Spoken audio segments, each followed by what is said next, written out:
क्या गुस्से में किया हुआ फैसला कभी कभी नुकसान देता है? बेशक, बात तो आपकी अच्छी है। आइए मैं आपको गुस्से में किए हुए फैसले की मिसाल देता हूँ कि एक बाप था, बहुत अमीर था, उसकी एक बीवी थी, एक 6 साल का शहजादा था।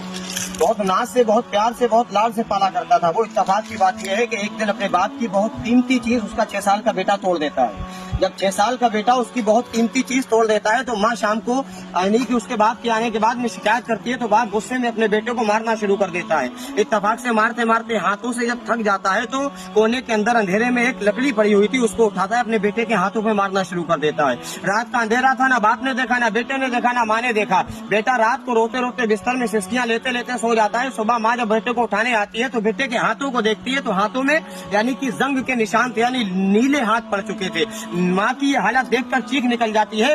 बाप अपनी बीवी की आवाज सुनने के बाद में आता है, यानी उसका शौहर उसकी आवाज सुनकर उसके कमरे में आता है। कहता क्या हुआ बेगम, कैसे चीखी? तो उसकी बीवी कहती है, यानी उस बेटे की माँ कहती है कि बेटे के हाथ देखिए, रात आपने मारा था, नीले पड़ गए हैं। बाप ने जब देखा तो बाप भी चौंक जाता है, अपने बेटे को उठाता है और शहर के निजी अस्पताल में ले जाकर डॉक्टर के पास जाकर कहता है, डॉक्टर साहब देखिएगा, इसके हाथों में मैंने रात मारा था, ये कैसे नीले पड़ गए? डॉक्टर कहता है कि आपने जिस लकड़ी से इसको रात मारा था उस लकड़ी में पुराने कीले थे, जिसकी जंग की वजह से इसके हाथों में जहर फैल गया है। अल्लाह का शुक्र है कि जहर सिर्फ हाथों में रहा, आगे तक नहीं बढ़ा। अब इसको जिंदा रखने के लिए इसके हाथों को इसके तन से जुदा करना पड़ेगा। बाप ने इतना सुना तो बाप की आंखों में आंसू आ जाते हैं, पैरों के नीचे से जमीन निकल जाती है, लेकिन फिर भी बेटी की जिंदगी का सवाल था। बाप कहता है ठीक है डॉक्टर साहब, इसके हाथों को काट दीजिएगा।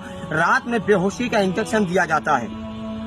पूरा दिन बीत गया, रात में बेहोशी का डॉक्टर लोग इंजेक्शन देते हैं और रात में उसका ऑपरेशन होता है, हाथ कट जाते हैं। सुबह जब कमरे में लाया जाता है, बेटे को होश आता है तो बाप से कहता है, बाबा मैंने आपकी बहुत कीमती चीज तोड़ी थी, मैं नादान था, अब आपकी कभी जिंदगी में किसी चीज को हाथ नहीं लगाऊंगा, हो सकता है तो मेरे हाथ वापस कर दीजिएगा। बाप ने इतना सुना मेरे लाल तो बाप की आंखों में आंसू आ जाते हैं, पैरों के नीचे से जमीन निकल जाती है। बाप अपने बेटे का ये मुअद्दबाना जुमला सुनने के बाद में ताब ना ले सका और अस्पताल की 4थी मंजिल पर इलाज करा रहा था, वहीं से छलांग लगाकर नीचे कूदकर आत्महत्या करने पर मजबूर हो जाता है। मर गया, बेटे के हाथ भी गए, बाप की जिंदगी भी गई, माँ विधवा हो गई, वो भी सन्नाटे के आलम में जिंदगी काट रही है, क्योंकि बेटे के सहारे से अगर जिए तो बेटे के हाथ नहीं है। इसीलिए मेरे लाल मेरी जान, गुस्से में किया हुआ फैसला कभी न कभी इंसान की जिंदगी को बर्बाद कर दिया करता है। जगह जी लगाने की दुनिया नहीं है ये।